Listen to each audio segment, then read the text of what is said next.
కదా మనకు ఆధారం, మూలం, గమ్యస్థానం కూడా.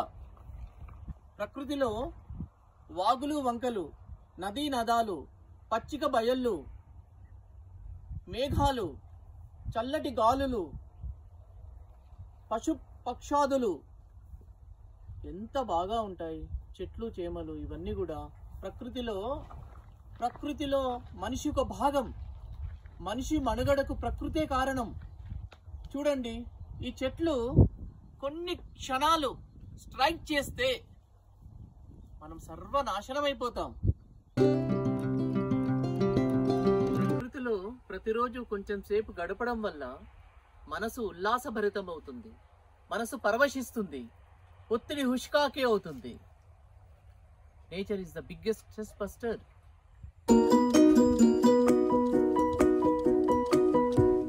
డాక్టర్స్ చెప్తుంటారు, ప్రతిరోజు నీరెండలో ఉండడం వల్ల చర్మంలో విటమిన్ డి ఉత్పత్తి అవుతుందని.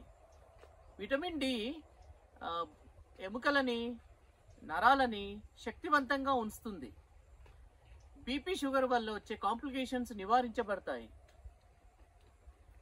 స్ట్రోక్స్, హార్ట్ ప్రాబ్లమ్స్ కూడా నిరోధింపబడతాయని చెప్తారు. అట్లాగే క్యాన్సర్ రాకుండా కూడా నివారించడంలో విటమిన్ డి పాత్ర చాలా గొప్పది.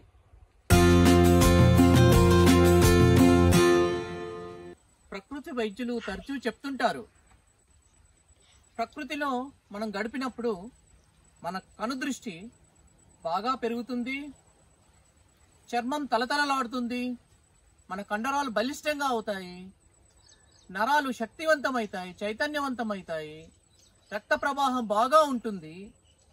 ఓవరాల్గా మన ఆరోగ్యం బాగా వృద్ధి చెందుతుంది అని ప్రకృతి వైద్యులు చెప్తుంటారు తరచుగా. అదే కాకుండా ప్రతి వైద్యులు, అల్లోపతి డాక్టర్ ఏమి, హోమియోపతి డాక్టర్ ఏమి, యునాని ఏమి, ఏ డాక్టర్, యోగా అయినా సరే ఎవరైనా చెప్తారు, nature is our biggest healer అని.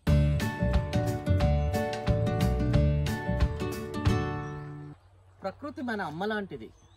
అందరినీ ఆదరిస్తుంది, అక్కున చేర్చుకుంటుంది. వీకెండ్స్లో కుటుంబ సభ్యులందరూ పిల్లా పాపలతో హాయిగా ప్రకృతిలోకి వచ్చి సరదాగా కొంచెంసేపు గడపడం ద్వారా, ఆడుకోవడం ద్వారా అనుబంధాలు, ఆప్యాయతలు పెరుగుతాయని మానసిక శాస్త్రం చెప్తుంది.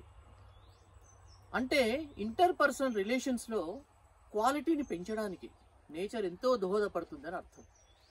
ప్రకృతిలో గడపడం వల్ల, గార్డెనింగ్ వల్ల, ఎంతో కొంత పని చేయడం వల్ల మెదడుకు రక్త ప్రసరణ పెరగడమే కాకుండా ఆక్సిజన్ శాతం పెరుగుతుంది.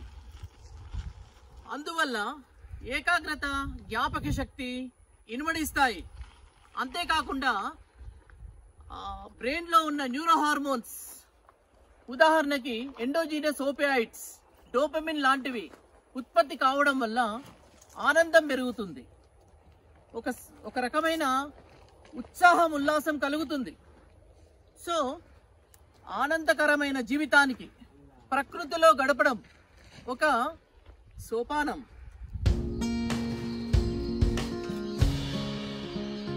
ప్రకృతి, పశుపక్షాదులతో మమేకం కావడం వల్ల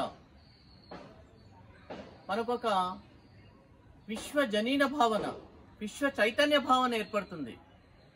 నాలో చైతన్యం ఉంది, చుట్టూ చైతన్యం ఉంది. సో మనం ఒక చైతన్య మహాసాగరంలో ఓలలాడుతున్న అనుభూతి కలుగుతుంది. విశ్వ ప్రేమ, యూనివర్సల్ లవ్, జగమంతా కుటుంబం నాది అన్న భావన మనసులో పెళ్ళుబుకుతుంది.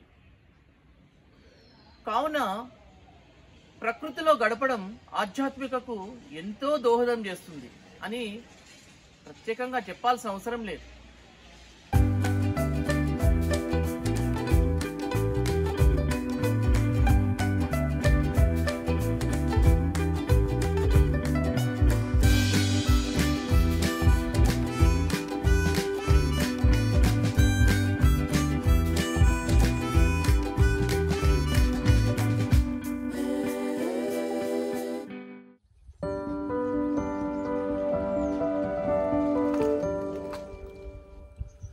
We are essential part of the nature.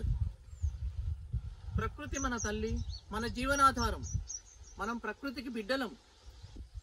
మనం ప్రకృతిని నాశనం చేయడం అంటే మనం కూర్చున్న కొమ్మని మనమే నరుక్కున్నట్టు.